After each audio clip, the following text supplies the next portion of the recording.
What is going on, dudes and dudettes? It is Deadbolt here, bringing back some more SCP reactions, and today we're reacting to SCP. Oh crap, I forgot to pull it up. SCP 6373.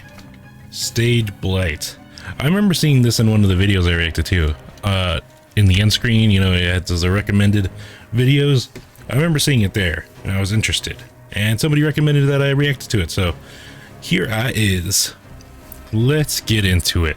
Oh yeah, SCP Stage Blight. Okay, what's my prediction?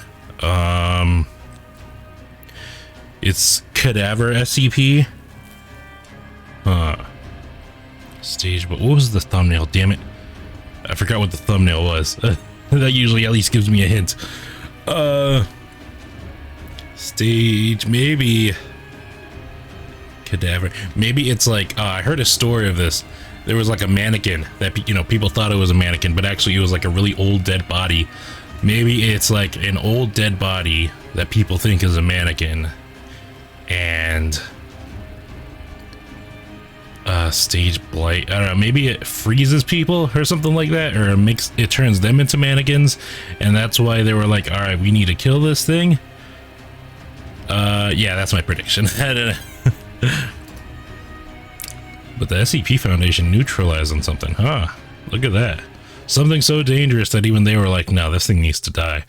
Or what if it was just by accident? Just like an error in the computer. Like, what? You killed SCP-6373? You're supposed to just shred some paper. What the? Good afternoon, everyone. My name is Dr. Miller. Alright, let's start that over again. I forgot I had it super high.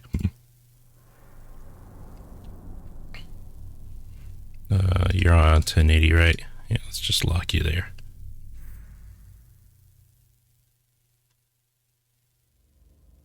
Good afternoon, everyone. My name is Dr. Miller, and the SCP we're going to be looking at today is SCP-6373. Containment class, Neutralized. Previously Keter. Assigned site, Area 179. Site Director, J. Barrow. Research Head, J. Dune. Assigned...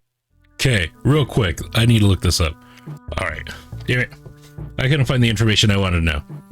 Because Area 179, I know Area 51, like, you know, it's a base. And like, it's like Area 1 through, I want to say 70. But I was wondering if there was like more than that I didn't know. But yeah, I just wanted to look that up. Did you know they actually give tourists like little tours and stuff? It's pretty cool. I want to go one day. It's not too far. Like, it's right outside Las Vegas, I think. So it's not too far. But Task Force, I just wanted to check that out. Special containment procedures. The building containing SCP-6373 has been outfitted with a closed-circuit surveillance system and shuttered from public access. Assigned personnel are to view and transcribe SCP-6373's daily performances. Counseling is available as a part of post-viewing debriefing. Personnel are expected to be repulsed. Oh my god. Description. SCP-6373 is a collection of 4 papier-mâché puppets, each 1 meter in height. Chemical analysis indicates each puppet's exterior is constructed from non-anomalous material. All attempts to observe the interior of SCP-6373 through either physical or endoscopic means have failed. All instances are attached to an individual set of strings bound together by a plastic cross-shaped mechanism intended for control by a puppeteer. SCP-6373 emit a strong rotting odor causing visceral nausea. This response is entirely non-anomalous. At 1800 hours daily, SCP-6373 will gain anomalous properties. What the heck? Primarily limited sentience, mobility, and intelligence. Attempts to interact with objects outside of SCP-6373 events, see below, have failed. This event will not occur if SCP-6373 are contained in a location other than the Gofford Theater, located in Reading, Pennsylvania. Instead, they will remain inert objects.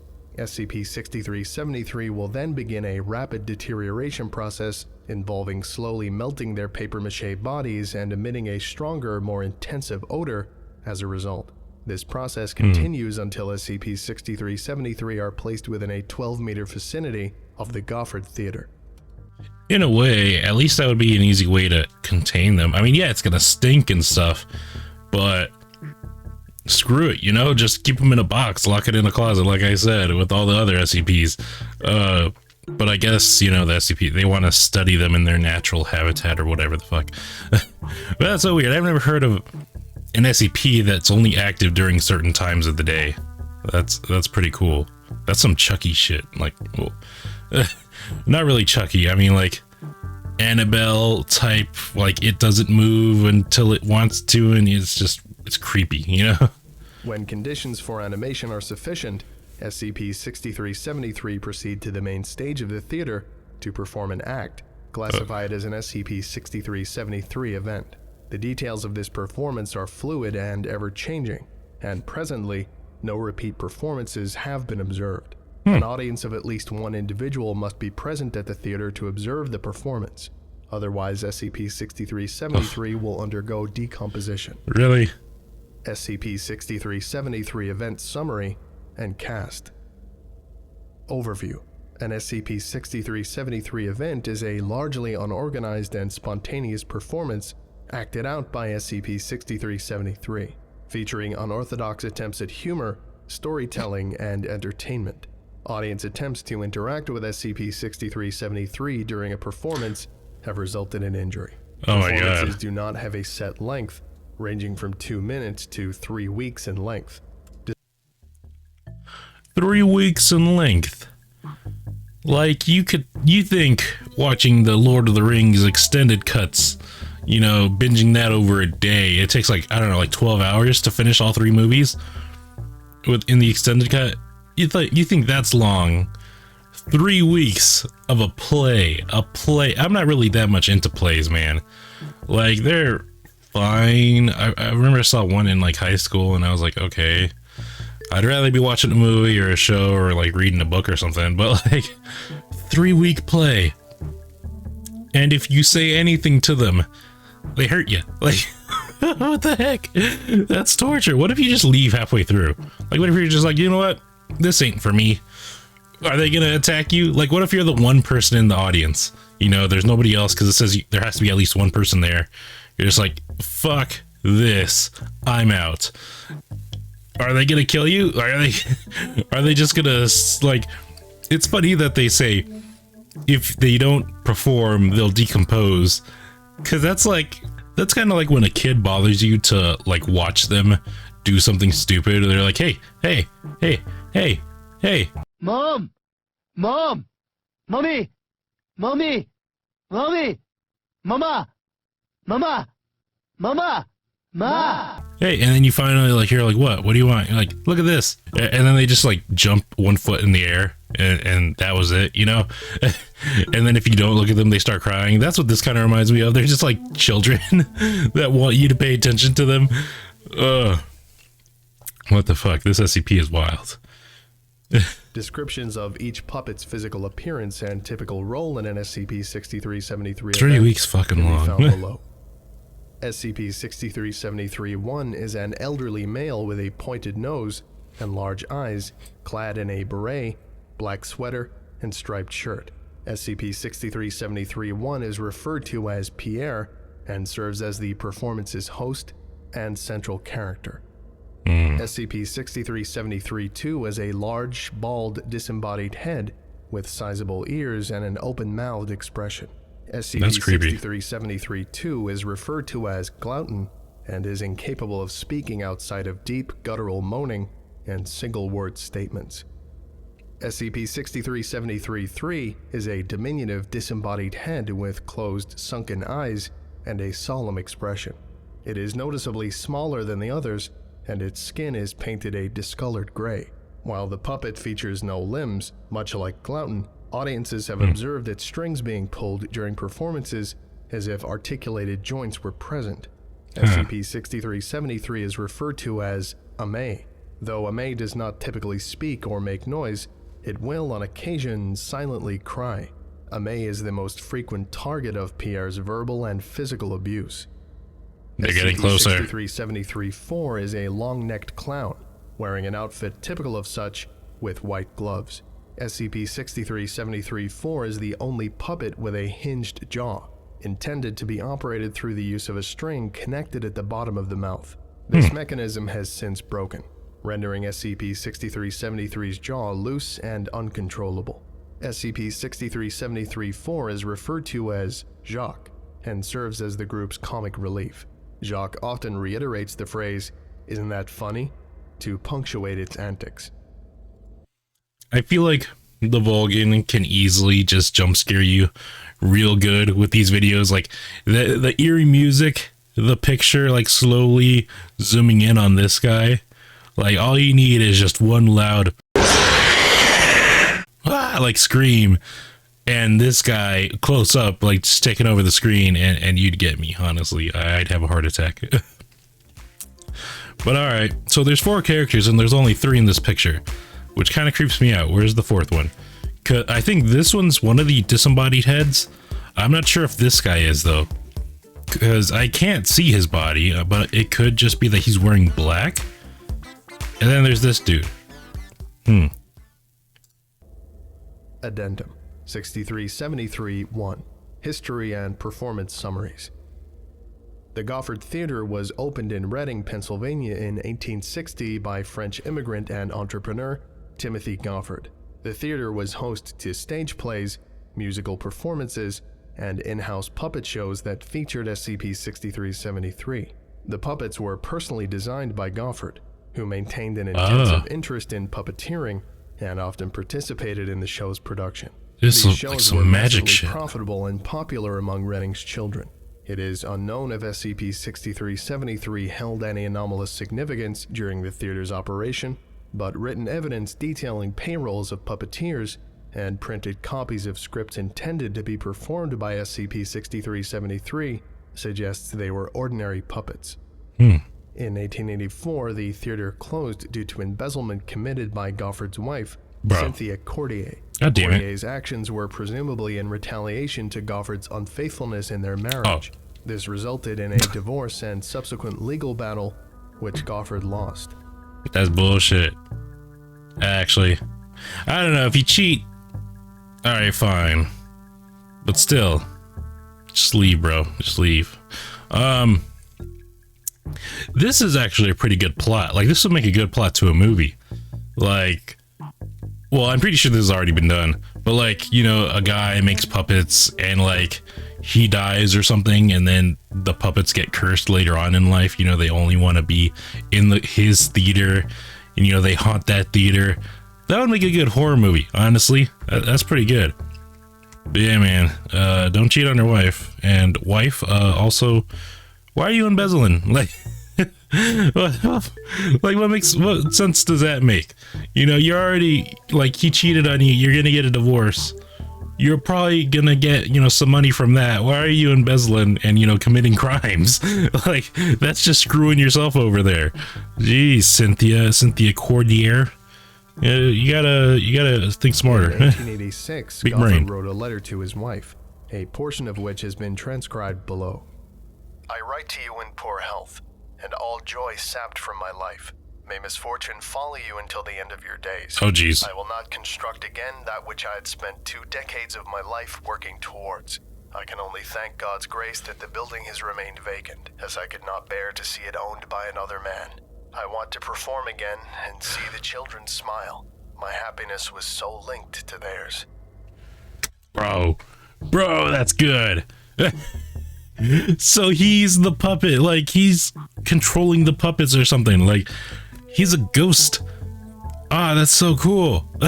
Like, this went from like creepy puppets to a freaking amazing plot for a movie, just like that.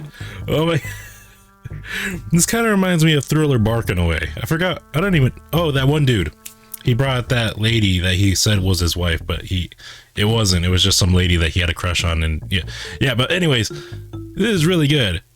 And I was half expecting him to be like, I write to you in poor health, and like he still loved her or something, but no, he was just like, you know what, fuck you and fuck this world.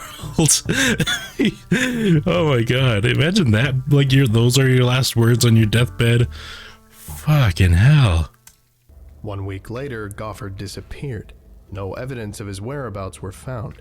The letter remains his last known communication with another individual. Those were his last words. Indicates Cynthia Cordier would die of natural causes 4 months later.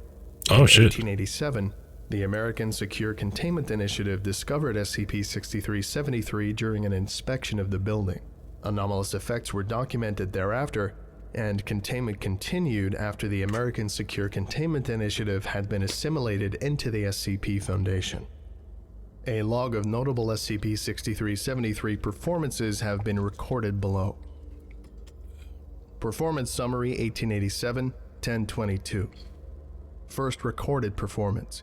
Lighting fixtures around the theater collectively power on several minutes before the show, and a slight piano accompaniment originating from an unknown source is heard throughout the event.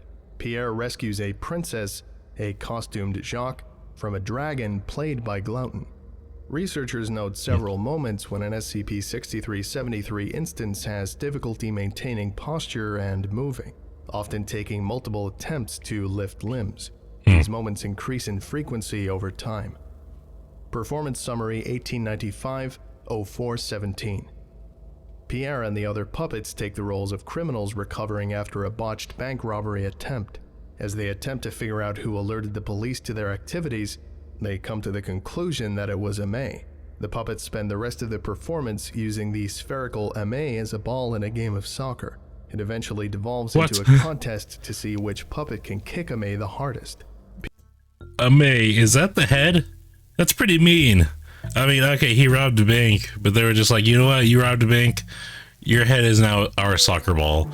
And they're not even playing soccer, they're just kicking him as hard as they could. That's so messed up. Pierre berates Aimee for betraying its trust and breaking the bond they had shared after years of working together. Okay. Examination of liquid secreted by Aimee puppet indicates chemical similarity to human tears. Oh, it's freaking Gofford. 1916-0229. The puppets reenact a scene on a farm, while the German-Russian conflict known as the Battle of Tannenberg is waged nearby. Glauton and Jacques take the role of a German and Russian soldier respectively, and act out a slapstick battle in a field. Sounds of war and human suffering are heard throughout. The subsequent scene inside the farmhouse features Pierre and Aimee as a husband and wife. Pierre laments that its crops have been destroyed due to the war, and calls to Aimee for support. The puppets remain silent, even as Pierre's cries grow louder and more frantic as it shifts the blame of the crop's destruction from the war to Aimee itself. Pierre states that Aimee will never be let out again, presumably referring to the house. Performance Summary 1922-08-21. SCP-6373 perform a similar narrative as the first recorded SCP-6373 event. Audiences note each puppet sounds discontented in its delivery of dialogue. Movements do not sync up with dialogue, and instances move in frantic bursts, hanging limp when not speaking. The ending, where Pierre escapes with Jacques while Glauton flees, is altered. Instead, Pierre directly attacks Glauton with a plastic sword while berating the puppet for being useless. Glauton acts as if it were dead, and Pierre comments on its acting, stating, "That isn't what being dead feels like." Future SCP-6373 events are noticeably more dissonant and aggressive in tone. Damn, so this is like Gofford, you know, like taking over these puppets and just like getting all of the hatred he had in his soul out and like showing it in an act pretty much. Like I'm guessing, because like that one, like they were having marital issues, you know, and he was like, oh, my crops are dying because of the war, and then it shifted to Aimee. So I'm guessing that was like his marital issues coming to light, and then this, like, I don't know, like, because they're getting more aggressive, and like they said in the beginning that people are expected to be repulsed, so I'm guessing they get even more like violent and aggressive and gross. Performance Summary 1938-1104. First direct audience acknowledgement by SCP-6373. Puppets engage in a comedic sketch involving dancing. Instances move in slow jerking motions while dialogue is quickly paced. Pierre becomes frustrated that the other puppets are unable to synchronize themselves and suspects they are being intentionally uncooperative. Pierre brandishes a prop hose and sprays water at the puppets. This removes paint from their bodies. High-pitched feminine screams are heard throughout the theater with no discernible point of origin. Pierre turns to the audience and states, "It's always the same kids out there." Performance ends with Pierre hurling a May into the crowd after it attempted to roll off stage. From this point on, Pierre speaks to the audience while performing, usually to seek approval before berating another puppet. All paint was restored by the next event. Future performances frequently feature Pierre accusing other puppets of malfeasance and taking physical action as a result. Maybe. Performance summary 1952-01-11. Pierre performs a piano duet with Jacques, who is unable to be quiet or still. Though Jacques apologizes, Pierre repeatedly slams the puppet's head into the piano, denting it. When Pierre is finished, viewers note Jacques' jaw has detached completely. Jacques' laughter turns into pained cries as the puppet takes damage. Within minutes, viscous yellow fluid begins to seep from Jacques as it fails to reattach its jaw. Audience describe the liquid's odor as repugnant. Pierre retrieves a May and forces the puppet to sit in a puddle of the fluid. This event marks the beginning of a trend towards increasingly violent behavior. While puppets sustain heavy damage as a result, they begin each performance fully restored. Notably, Jacques' jaw is never fixed, and the fluids continue to seep from the puppet. Gross. So, okay, maybe Pierre, he's the main character, right? Maybe that's Gofford, and the other three are different people that he knew. Like, maybe one of them is his wife, and like the other one is, I don't know, his freaking fling. I don't know. What do you call the mistress? There we go. And I don't know who the fourth one would be. But that's what I'm thinking, because like, why wouldn't he be able to control them? I don't know. Maybe I'm jumping on the it's all Gofford headcanon bandwagon to maybe it's just something completely different. But like, I'm pretty sure, I'm just saying, he created these puppets, and after he died or disappeared or whatever, they come to life. Come on now, they have to be connected. Performance summary 1958-03-30. Shortest performance, 2 minutes in duration. Pierre is teaching an art class where each puppet is painting on a canvas. Glauton's canvas displays the words, "Open inside." When Pierre sees this, it becomes infuriated and ends the event, leaving the puppets off stage. SCP-6373 instances disappear and are unable to be located. For the next 24 hours, an unidentified male voice swears and screams from behind the stage's curtain, punctuated by bouts of loud banging and clattering. The source is not discerned. Lights remain powered on and centered on the stage. SCP-6373 re-emerged at 1800 hours the following day for a routine performance. Performance summary 1963-08-21. Pierre takes the stage and berates the audience for attending. Pierre asks if the audience is aware that in death, a soul can still wither. Pierre's voice changes to that of a woman's and delivers a eulogy in memory of Timothy Gofford. Later investigation revealed that a funeral was not held for Gofford. Performance summary 1971-06-06. Performance is routine, involving a sketch where Pierre teaches Jacques how to play baseball using a May as the ball. Jacques is hesitant to hurt a May but is pressured into doing so. All dialogue is delivered in a monotonous male voice as opposed to their ordinary intonations. There are frequent pauses and sighs in each puppet's delivery. This voice persists throughout all remaining SCP-6373 events. Movements during this performance are notably more loose and fluid than before. When an instance appears to have difficulty moving, it will strike itself, restoring fluid motion. Performance summary 1973-01-13. Puppets wear large papier-mâché facsimiles of human bodies and interact with each other in a sitcom household environment. Audience members report hearing a faint laugh track in the background, though one is not present in the recordings of the event. Yeah, that's what I'm wondering. Like, because they're saying like they hear screamings of unknown origin coming from the audience. So like, is that also them? Because like they can appear to change their voice at will, like to any voice that they want. So is that them just creating voices in the audience, just like throwing their voice over there and like making those sounds? Same with the laugh track that they just said. Man, this would make a great movie. Yeah, I'm standing by that, man. This would be an awesome movie. Over time, the suits begin to decompose. Layers of papier-mâché slough off to reveal loose viscera. Pierre frequently assaults Aimee with various household objects, and at one point causes the puppet to split in two after breaking it open with the corner of the table. Pierre encourages its two sons, Glauton and Jock, to belittle or berate Aimee throughout. Performance ends with Glauton pushing a cabinet of dinner plates on top of the half-destroyed Aimee. Examination of material left on stage following the event revealed it to be bovine in composition. What the Excess heck? blood, fluid, and viscera remained on stage throughout later performances and began to rot. Removal was deemed impossible. What the heck? These things are Performance wild. Summary 1976-07-02. SCP-6373 does not take the stage. Instead, the event is projected onto the stage's curtains by shadows. Their source is unknown. All puppets take part in insulting Aimee, claiming that it is responsible for their current situation and it is the sole reason they are unable to move forward. Aimee is definitely the wife, isn't it? It has to be. Either Aimee is the wife and Pierre is Gofford, or no, it has to be, because he was vengeful at the end. Like that letter he wrote, he has to be Pierre. Like that's why he's attacking Aimee. So I mean,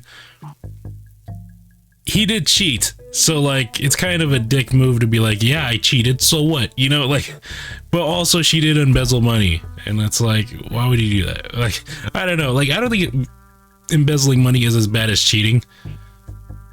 Like, you know, that's just being a dick. Like it's kind of like stealing. I don't know. I feel like he did cheat, so you know that's bad. She embezzled money, which was also bad. Just call it even and move on. But you know, they're just like freaking Gofford seems to be freaking, I don't know, uptight, insecure. I don't know what it is that he feels like he needs to torture Aimee for life, for ruining his business. She did kind of. Did she? What was the reason that they closed down? It was because of the divorce, wasn't it? I mean, okay, sort of. But like, that's why you shouldn't cheat. You could have just left, bro. Like, you could have just, if you weren't feeling the relationship, you could have just been like, I'm heading out. I'm gonna, you know, we had good times, we had bad times, but let's just call it quits. And then, you know, she probably wouldn't have embezzled. And if she was embezzling already, then that would probably turn the divorce in your favor, actually, because she's committing a crime and you're not. Like, you didn't cheat or anything. So, like, there's that. But, like, I don't think this warrants, like, that the events that occurred warrant him torturing his ex-wife for eternity as puppets. Like no, that's a bit too far there, Gofford. You need to take a chill pill. Pierre pries Aimee's eyes open with a pair of pliers. Jesus Christ. Jacques spews fluid onto Aimee, causing the puppet to scream. Pierre forces Glauton to consume and regurgitate Aimee. Aimee is beaten with shovels, drilled holes into with a power tool, and squeezed by a vise to the point of breaking entirely. Event lasts 4 hours uninterrupted. During this process, the Pierre puppet emerges from behind the curtain and attempts an ordinary performance of Jack and the Beanstalk, while the shadows of Jack and Glauton continue to beat Aimee. All researchers' attempts to open the Aimee puppet's eyelids have failed. Performance Summary 1979-09-18. Puppets retell and reenact the story of Timothy Gofford's life, framing him as an individual who is treated unfairly by society and his circumstances. Gofford's definitely behind this. With Pierre stating that Timothy Gofford died alone, miserable, and never experiencing love. There is no mention of Cynthia Cordier throughout the performance. The puppet states that the Gofford Theater remains Timothy's lasting legacy and thanks the audience for their continued support. Pierre then flagellates itself to the point of knocking its head off its shoulders and releasing a mass of blowfly larvae from its neck. Oh my God. A feminine scream emerges from the hole. Larvae are unable to be removed from the stage except when it is consumed by rats inhabiting the theater. What the heck? Performance summary. Is that proof enough for you guys that this is definitely Gofford? I mean, he didn't mention Cynthia, but like, you know, he was sneak dissing during that play. He was treated like, why else would they be like, yeah, he was treated unfairly. Feel bad for me, the guy who cheated. Feel bad, I'm the victim here. And he kind of was like, it's hard. Like, if Cynthia wouldn't have embezzled money, oh, damn it. Oh yeah, what are we? We're at 1749. Let me go back real quick. So the theater closed due to embezzlements committed by Gofford's wife, Cynthia Cordair. Corday's actions were presumably in retaliations to. Okay, so they were in retaliation. It's not like she was embezzling before he cheated. He cheated. She embezzled. This resulted in a divorce and subsequent legal battle, which Gofford lost. See, I don't know how I feel about this, because, okay, it was closed due to embezzlements committed by Cynthia Cordair, you know, in retaliation to Gofford's unfaithfulness. So he cheated while they were married. You know, that's not good. But embezzlement is a crime. Like, that's the thing. Cheating isn't really a crime. It's shitty. It's a shitty thing to do, of course. I'm not defending cheating. But embezzlement is something you can go to jail for. So I'm wondering how in the hell anyone won this legal battle. I figured they would just like call it even. They'd be like, all right, you cheated, I embezzled, done, let's go our separate ways. But no, somehow the wife won. the lady who committed an actual crime won the legal battle. Now, if that were me, crap. It did cost him his whole legacy though. Damn. Shit. It cost him like his life's work. That's the thing. Oh man. Like, I want to say you shouldn't have cheated, bro, but like also it's a shitty thing to do. Does that warrant somebody's life being ruined though? You know, like you got to think of like all the shitty things people can do, you know, like murderers, rapists, pedophiles and stuff. And you're like, yeah, you commit those crimes, you kind of deserve your life to be ruined. But like, is cheating really up there with those? You know, like freaking Lady Justice or whatever the hell her name is. If you put cheating on one side and you put actual like, you know, rape on one, would that balance out? I don't think it would. I think rape is a lot worse than cheating. I don't really think Gofford deserves to have his life ruined because of that, but I also don't think what happened to him justifies him torturing Cynthia Cordair, presumably, like throughout this. And if it's not Cynthia, you know, if he's just a vengeful spirit using a May as like the stand-in for Cynthia, and he's just like making it look like, oh yeah, the blah blah blah, you know, beating her and stuff, fine, I don't care. Like, if you want to be bitter all your life, that's your problem, you know, leave other people out of it. And it looks like that's what he's doing, except for the whole audience thing, which is kind of weird. That kind of throws a weird socket into the mix. But yeah, this is a weird situation. But all right, where were we? We left off like around here, I think. No mention of Cynthia Cordair throughout the performance. The puppet states that the Gofford Theater remains Timothy's lasting legacy and thanks the audience for their continued support. Pierre then flagellates itself to the point of knocking its head off its shoulders from the home by rats inhabiting the theater. Performance summary 1979-09-18. SCP-6373 perform a retelling of Hansel and Gretel. All instances deteriorate considerably, seemingly without reason.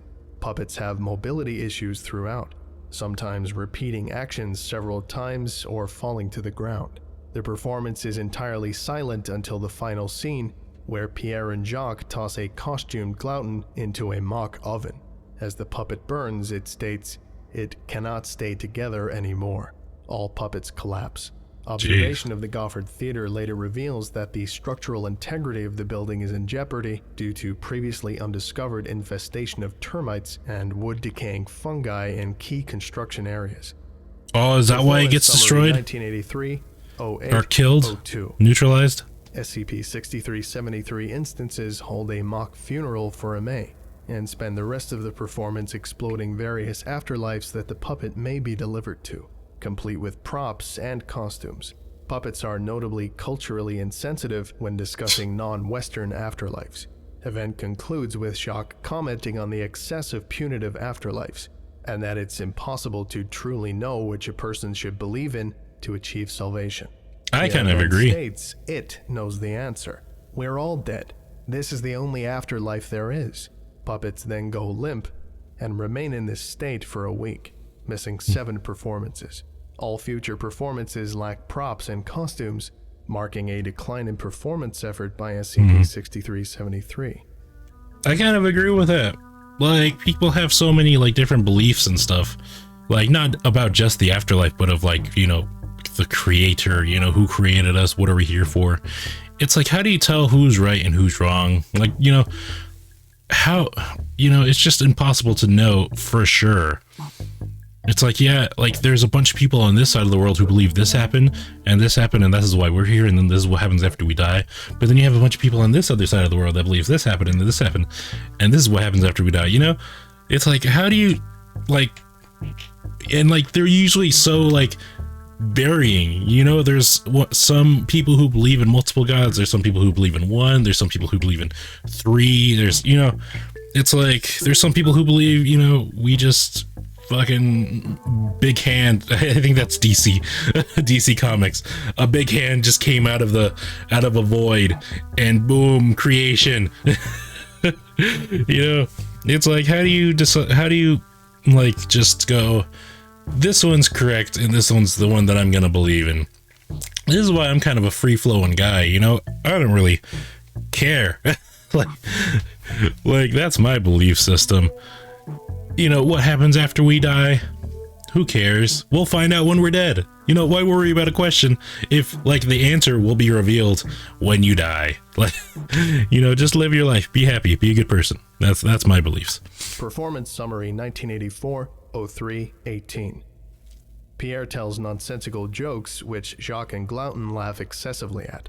Pierre then goes on a tirade about wanting to injure members of the audience while performing, and then asks the crowd if they feel similar. Glauton admits that it fantasizes about wanting to break a child's arms every second it's alive.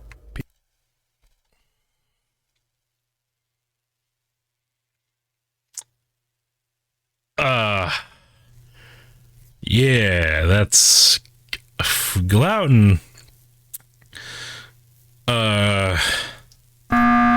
Like,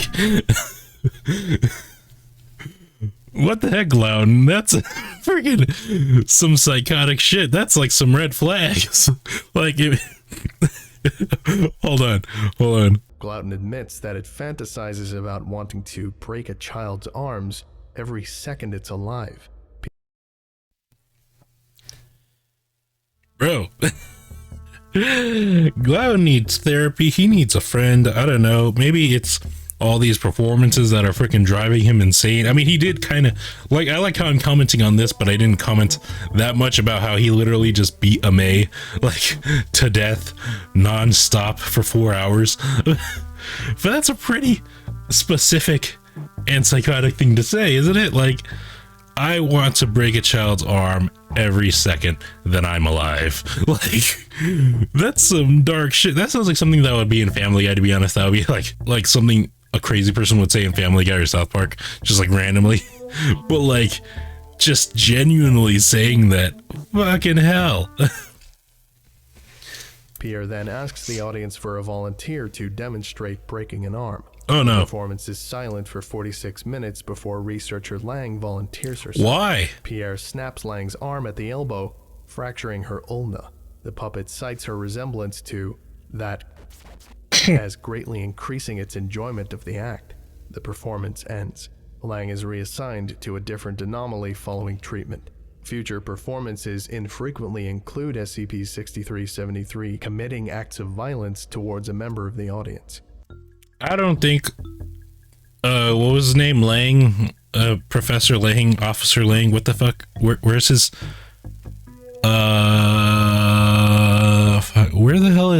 freaking Researcher Lang. There we go. All right, I don't think Researcher Lang needs to be reassigned to a different SCP. I think he just needs to be fired. Who just goes, you know, Pierre's just up there, who in this audience wants me to break their arm? And Researcher Lang is just like, after 46 minutes, he had that much time to think about this. He had 46 minutes to think. And that was the answer he had after those 46 minutes. He said, you know what? That could be fun. Yeah, why not? I could use a good old arm break. Everybody needs a good old arm break to wake themselves up in the morning. You know, normal people just get coffee, you know, maybe an energy drink. Arm breaking for me. Like, what the heck? Performance Summary 1984-09-18. Researcher Last Lang. performance with discernible dialogue. Stupidest man on earth. Composed entirely of Pierre stating the full name, birth, and expiration date of every patron of the Gofford Theater from its opening to present. Bro, is this a 3-week long The one? audience are included in this routine. Throughout the act, Pierre's movements are awkward, and its speech is slow and slurred. Event concludes with Pierre looking to the ceiling stating, "You carry on so well," before violently throwing itself across the stage multiple times. Performance Summary 1985-02-12. Performances have degraded to frenzies of self-harm carried out by each puppet. Stage lighting is absent or flickers. Musical accompaniment is discordant and cacophonous. Instances self-mutilate, flagellate, and flay themselves through the use of the stage floor's friction, each other, or blunt force trauma. Screams range from high-pitched feminine voices to deep male ones. Occasional laughter is heard during male screams. Flagellate. I don't know what flagellate means. I need to look it up. Oh, why are you so zoomed out? Flogging or beating, either as a okay. Okay. All right. I don't think you needed to add that one, but all right. I get it. So it's like freaking what was it? The Da Vinci Code, that one dude who would beat himself, flagellate. Okay, I get it. I didn't need that last part, but I get it. Performance Summary 1985-04-25. All puppets sit on the stage motionless, occasionally turning their heads to monologue to the audience in a nonsensical, indecipherable fashion. Several researchers claimed the puppets were directly gazing at them. All future dialogue in performances consists solely of moaning, grunting, screaming, and weeping, with extended periods of inactivity. Physical actions are often limited to standing or sitting. Damn. Performance Summary 1985-05-13. Performance is entirely indecipherable.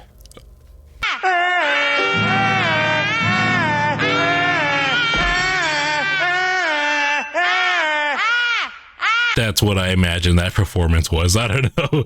I just think it's funny to think that. Oh my god. Performance Summary 1985-06-09. Final performance. SCP-6373 instances stand side by side for 18 minutes. Do they commit suicide? No dialogue is heard. They collectively bow and fall to the ground. Stage lights and music cease. No further events occur. See addenda for details. Huh. Following the 1985-06-09 performance, all SCP-6373 instances began the deterioration process observed prior, shedding their papier-mâché exteriors. When this was complete, each instance was discovered to contain preserved human remains and organs, which had been segmented cleanly at several termination points. All remains are presumably sourced from a single individual. Gofford? Their contents have been listed below. Pierre contained a brain. Jacques contained a heart. Volgun contained a conglomerate mass of excess organs, an unbroken layer of epidermal skin tissue, fecal matter, and hair. Amé was empty. Damn. That's some like Wizard of Oz. Like, this would still make a great movie. Oh my god. The ending, they find that out. Freaking Pierre had a brain. Jacques had a heart. Glauton had a shit. Like, why did he have shit? Like, and Amé was empty. That's why they all hated Amé. I swear, I'm pretty sure that's supposed to be Cordier. What the hell? Cordier. I forgot her name. Cynthia. There we go. Yeah, it's right there. Cynthia Courtier. That's why they all hated her. Man, if I was Gloudon, I'd be pretty pissed. Like, damn, you just left me with all the scraps. I have literal poop in my freaking head. Like, what's going on? Examination of unfolded skin tissue found within Gloudon revealed a resemblance to person of interest 6373-2, Cynthia Courtier. Object has been reclassified as neutralized. Skin within Gloudon revealed. I'm just gonna take this off the screen. I hate puppets. This concludes today's lecture. Thank you for listening, if indeed you still are, and you're all dismissed. Damn. Goodbye. So she might have been stuck in her, like, her soul might have been like trapped too, which, yes, that's messed up. What was his name? Gofford. That ain't right, man. This is a good one. Once again, this is like movie quality SCP right here. It just, this Hollywood, you need to look into more SCPs, man. This would make a great horror movie. And that would be a freaking awesome ending, wouldn't it? You open them up and you see what they have inside of them. Fuck, dude. This is awesome. Alright. Well, let me know what you guys think. Thank you guys for watching. Hope you guys enjoyed. Be sure to leave a like, comment, subscribe. Any feedback would be greatly appreciated. And I will see you guys in the next video. Bye-bye.